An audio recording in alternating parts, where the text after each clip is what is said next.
What's up? Good evening. The 49ers just beat the Chicago Bears, one of the best games you'll ever see. It came down to the very final play. And while we had Caleb Williams running around like a chicken with his head cut off, throwing it to no one, earlier in the game, we had Brock Purdy in a very similar play, doing very similar stuff, actually getting the touchdown pass to Kyle Juszczyk.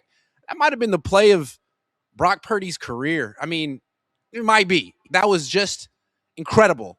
He's a lot of fun to watch. He's like Kyler Murray if Kyler Murray cared about football and was smart and good at football. He's a lot better than Kyler Murray. He's a good player. Is he as good as Mac Jones? We're going to discuss that next.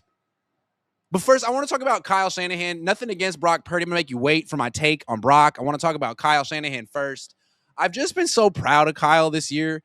I've been dogging him for years, and I've been trying to get him fired. And I think he took it personal, but I never actually wanted him fired. I was just doing my job as quality control. He plays 4D chess. I play 11D chess. And me putting him on the hot seat has brought out the best in him. He's really grown as a coach and as a person, as a father, as a husband, as a son, as a Christian. Sorry. He has grown, and I take 100% responsibility. Me and Tom Walsh, the co-quality control coaches for this team, really brought out the best in Kyle, but it's not about us. It's about Kyle. Kyle was on fire in this game. I mean, everything. Brock made him look good on a few of these plays. Brock's a good player. I'm not trying to take anything away from Brock by praising Kyle, but dude, you had no Hall of Fame tight end, no Hall of Fame left tackle, and the run, you had 178 rushing yards in the first half. Now, Brock gets credit for that because he is now officially a dual threat quarterback, and defenses have to account for him, which opens up other stuff. Incredible. But like Kyle gets credit for that. No, I get credit for that. No, Steve Young gets credit for that. Steve said it first. He said, you got to make Brock Purdy a runner in this offense. You got to call run plays for him. Then I was like, hey, Steve's right. And they did it in training camp. I tried to give you guys little hints like, hey, I saw it, but I couldn't I get my credential pulled. But then they did it a few weeks ago for a touchdown. What was that, in Cleveland?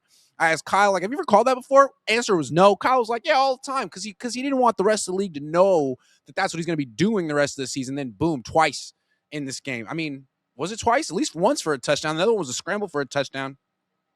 So he added that element to the offense. He got the run game going without any dominant blocking tight end.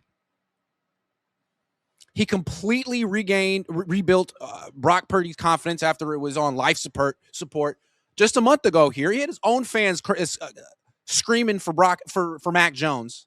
Kyle Shanahan handled that. Got the run game going. Got the quarterback going. They scored 42 points for the second game in a row. Coach of the year, and it was funny. Mr. Fire Kyle Shanahan over here. I was saying last year, why don't you fire Kyle, or why don't you trade Kyle and hire Ben Johnson? Ben Johnson's a good coach, but is he better than Kyle? They're both very clever. Is Ben Johnson a better leader than Kyle? I don't know, maybe.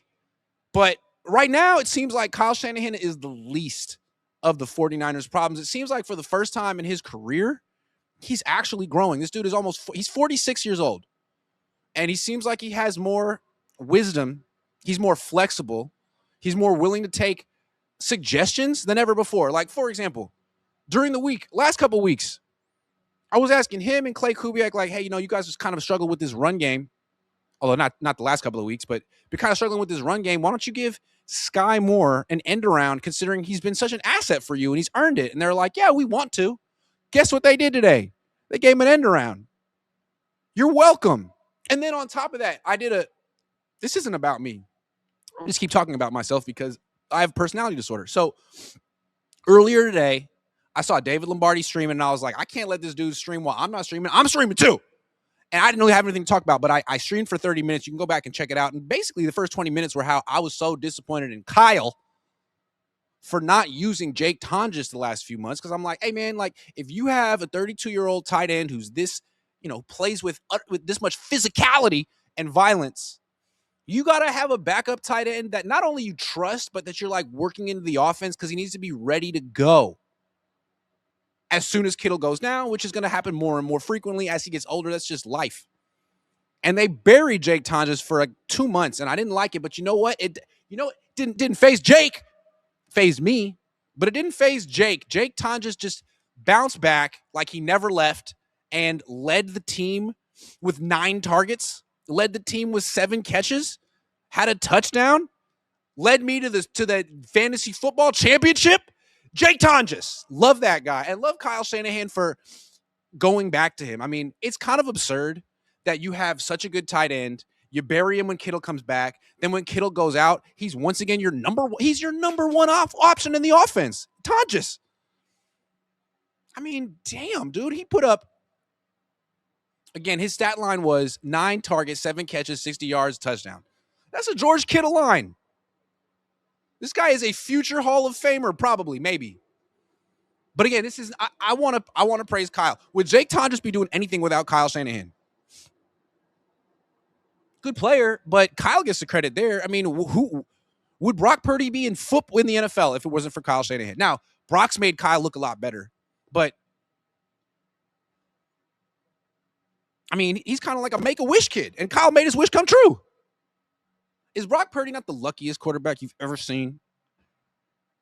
I love that about him. I really do. I really appreciate his luck and his fortuitiveness. That's not a word.